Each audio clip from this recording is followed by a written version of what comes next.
आज का प्रश्न है। प्रणाम सर, मेरा प्रश्न है कि यदि हम मानते हैं कि पुनर्जन्म होता है तो हमें हमारे पूर्वज सपने में क्यों दिखाई देते हैं, और ऐसा भी होता है कि किसी किसी को बहुत दिखाई देते हैं और किसी को बिल्कुल भी दिखाई नहीं देते हैं। ऐसा क्यों होता है?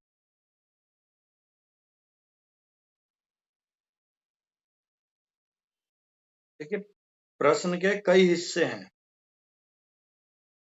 हम मानते हैं कि पूर्व जन्म होता है, फिर हमें पूर्वज सपने में क्यों दिखाई देते हैं। देखिए, भारतीय जो दर्शन शास्त्र हैं या जो भारतीय ऋषि मुनि या मुक्त या विद्वान रहे हैं, उन्होंने ये अनुभव किया और जाना कि मरने के बाद और अगले जन्म के लेने तक बीच में कुछ समय अवधि होती है।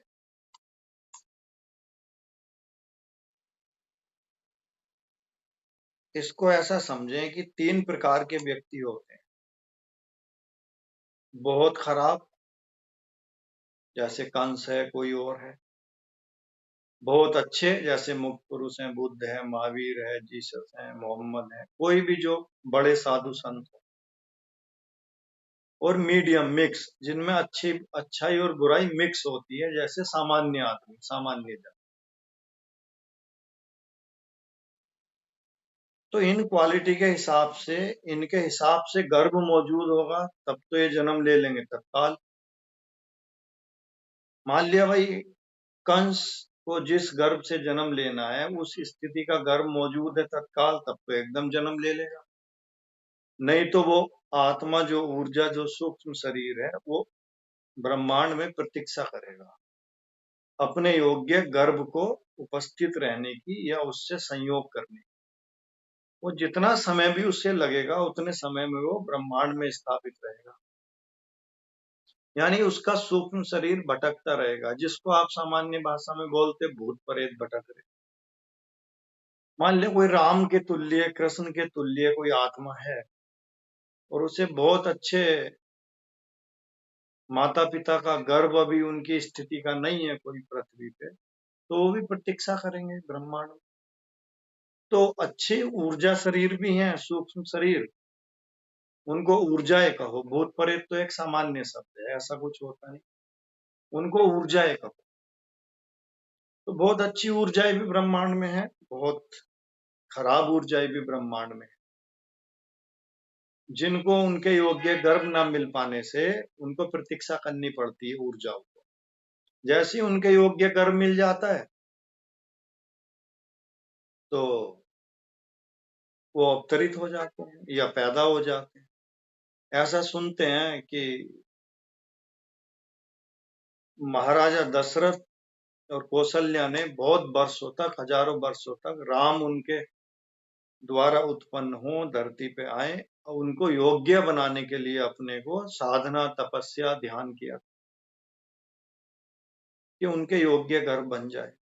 परंतु जो मीडियम आदमी है, अच्छाई बुराई जिनमें मिक्स है, उनके योग्य कर्म तत्काल मिल जाते हैं, क्योंकि माँ बाप भी आजकल मिक्स अच्छाई बुराई वाले हैं। तो उनके पैदा होने की संभावना थोड़ा जल्दी बनी रहती है। तो इन्होंने प्रश्न में पूछा है, मानते कि पुनर्जन्म होता है तो हमें हमारे पूर्वज सपने में क्यों आते हैं। यानी ये अर्थ समझ लीजिए, इनका ये कहना है, जिन्होंने प्रश्न पूछा है उर्मिल ने, कि अगर हमारे पूर्वजों का अगला जन्म हो गया होगा तो फिर तो वो सपने में नहीं आने चाहिए। फिर तो वो अगले जन्म में चले गए, अगला जन्म हो गया, तो फिर हमारे सपने में क्यों आते हैं। देखिए, सपने का दिखाई देना और तुम्हारे पूर्वजों का अगला जन्म, ये दोनों बातें अलग अलग, ये कहीं बहुत कम मिक्स होती है। सपने का संबंध किससे है? तुम्हारे मन से है। मन के कितने हिस्से होते हैं भाई? चेतन, अचेतन, अति चेतन भी एक हिस्सा होता है और अवचेतन भी एक हिस्सा होता है, अचेतन भी एक हिस्सा होता है। ऐसे मन के हिस्से होते हैं। तो मन का जो संबंध है वो आपकी सोची गई विचारी गई घटनाओं से है। किसी ने अगर आपके पूर्वज अगले जन्म में चले भी गए तो मन को उससे मतलब नहीं है। मन तो वो देखता है जो आप सोच रहे हो, विचार कर रहे हो। चाहे उनका पूर्व जन्म तत्काल हो गया हो, मन तो 100 साल बाद भी सोच लेगा। तो सपनों का संबंध है मन से। वो कभी भी कुछ भी चीज देख सकता है, क्योंकि आपके विचार, संस्कार और भावनाओं से पैदा होता है सब। कोई पूर्व जन्म में गया या नहीं गया इस घटना से पैदा नहीं होता।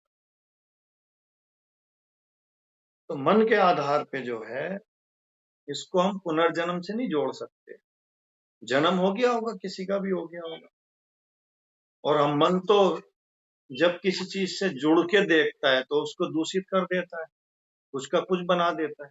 कुछ लोगों को श्राद्ध पक्ष में सांप दिखते हैं, कुछ दिखते हैं, सोच लेते हैं हमारे पुरखे, आज तो हमें सांप दिखा, वो पुरखों के रूप में हम कैलकुलेट कर लेते हैं। तो जरूरी थोड़ी तुम्हारे पुरखे सांप के रूप में ही बने हो। तो ये मन का गुण है, कुछ भी कैलकुलेट करके देख। वैसे तो ये संसार भी सपना है, क्योंकि एक ना एक दिन जो छूट जाएगा। सपने की जो परिभाषा है, इसका जो पर्यायवाची है, इसको माया कहते हैं। माया का क्या अर्थ है? जो स्थिर ना हो, एक दिन छूट जाए हमसे, जिसकी स्थिति स्थिर ना बनती हो। पर हम संसार को तो वास्तविकता से देखते हैं। यहाँ कोई किसी को थप्पड़ मारे तो उतना ही रियल है, कोई किसी की चोरी करे उतना ही रियल है। जबकि धर्म के अनुसार तो संसार भी माया है, यहाँ कुछ स्थिर नहीं है इन अर्थों में। बट हम इस सपने को तो बड़ी वास्तविकता में देखते हैं। तो हमारे मन को क्या, झूठ को वास्तविकता में देखने की आदत है। तो उस रियलिटी को भी हम जो है ओरिजिनलिटी में देख लेते हैं। तो मन के अगर विश्लेषण किया जाए तो 5 प्रकार के स्वप्न स्वप्न हो सकते हैं। 5 प्रकार के ड्रीम और सपने बन सकते हैं। तो पहली प्रकार का जो स्वप्न है, आप ऐसा समझिए कि हम अपने जीवन का 1/3 हिस्सा नींद में बिताते हैं ना। कम से कम 7 से 8 घंटे, हम 24 घंटे में से 8 या 24, तो 1/3 हिस्सा हम जो है, 33% हिस्सा तो जीवन का नींद में बिता रहे हैं। 7 से 8 घंटे अगर हम नींद ले रहे हैं तो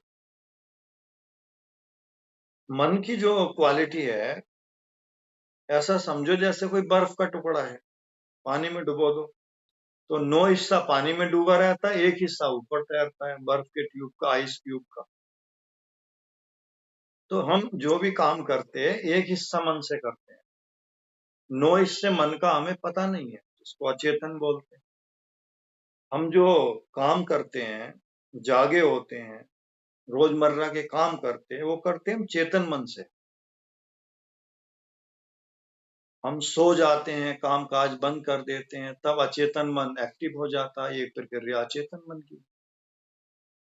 तो पूरी नींद के हिस्सों में 8 मनोवैज्ञानिकों ने इस पे रिसर्च किया है। 8 आवर्तन, आवर्तन का मतलब होता है सर्किल।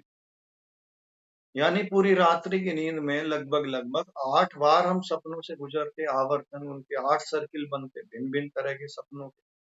कुछ ही देर है जो बिना सपनों के हम सो पाते हैं, उसको वैज्ञानिक बोलते हैं रैम, रैपिड आई मूवमेंट। वो मशीन से, उपकरणों से चेक होता है कि सोते हुए भी आदमी की जो पलकें हैं वो मूव होती रहती।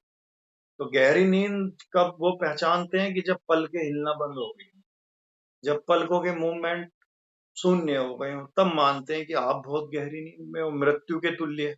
मृत्यु में आंखों की पुतली कहाँ हिलती है। बाकी वो मशीन से चेक करते हैं भाई आंख का मूवमेंट कितना है पलकों का, सोते हुए भी। तो हमारा शरीर तो सो चुका होता है, बट मन सपने में तो आंखों की पुतली हिलती है। तो वो उन्होंने पाया कि बहुत कम समय है कि जब पुतलियां स्थिर हो। तो ऐसे 8 आवर्तन घटते हमारे जो है नींद में। नींद तो हम बहुत कम ले पाते हैं, अन्यथा सपना ही देख रहे होते हैं। कुछ सपने याद रह जाते हैं, कुछ नहीं रह जाते। उठने के बिल्कुल नजदीक जो सपना होता है वो हमें याद रह जाता है, क्योंकि हम तभी तभी उठे होते हैं। सपने संकेत के रूप में दिखाई देते हैं। सपनों की भाषा अलग है। मान लिया कोई महत्वाकांक्षी आदमी है, बहुत कोई एम्बिशियस है, तो मन उस भाषा को कैसे पढ़ेगा? उड़ने की। तो कोई उड़ता पक्षी, आप आकाश में उड़ रहे हैं, तो आप अपने को उड़ता देख सकते हैं, बट वो संकेत है, महत्वाकांक्षी हैं आप, ये प्रदर्शित कर रहा है। तो किस प्रकार के सपने आपको दिखते हैं, ये आपके व्यक्तित्व के बारे में भी बताता है, किस तरह के सपने आपको दिख रहे हैं। सपनों की भाषा पिक्चोरियल यानी पिक्चरों के द्वारा दिखती है, शब्दों के द्वारा नहीं। अब कभी कभी पत्नी या पति कोई घोड़ा बन के उड़ सकता है, कोई क्या देगा तुम रात घोड़ा बन के उड़ रहे थे सपने में, वो वास्तविकता में थोड़ी उड़ रहे थे। तो चित्रों की भाषा में है। हो सकता है वो बहुत ऊंची उड़ान उड़ना चाह रहे हो, या वो अपनी पत्नी को बहुत ऊंचाई पे पहुंचाना चाह रहा हो, या आगे बढ़ाना चाह रहा हो, तो वो महत्वाकांक्षा कन्वर्ट हो जाएगी चित्र में। तो सपनों की जो भाषा है वो चित्रात्मक है। सपनों में शब्द थोड़ी होते हैं कि कोई कुछ बोल रहा है, क्या कर रहा है। तो सपने सांकेतिक होते हैं। तो जब हम सोते हैं तो चेतन मन डूब जाता है, अचेतन हावी हो जाता है हम पे। अचेतन मन क्या है? हमारे जो पुराने जितनी बार भी जन्मे होंगे, पैदा हुए होंगे, उन सब के संस्कार लिए हुए होता है। हम जो भी काम करते हैं वो चेतन मन के द्वारा करते हैं। तो मन की प्रक्रिया के अनुसार अगर देखें तो 5 प्रकार के सपने हैं। पहले प्रकार का जो सपन है, जो आप लोग मुख्यतः देखते हो सब कभी ना कभी, उसको कह लो कूड़ा करकट है। वो किसी काम का नहीं है, मात्र कूड़ा करकट है। मनोवैज्ञानिक इस पे बहुत कार्य करते हैं, इसी पहले प्रकार पे। ये बिल्कुल व्यर्थ है। पूरे दिन का जो कूड़ा करकट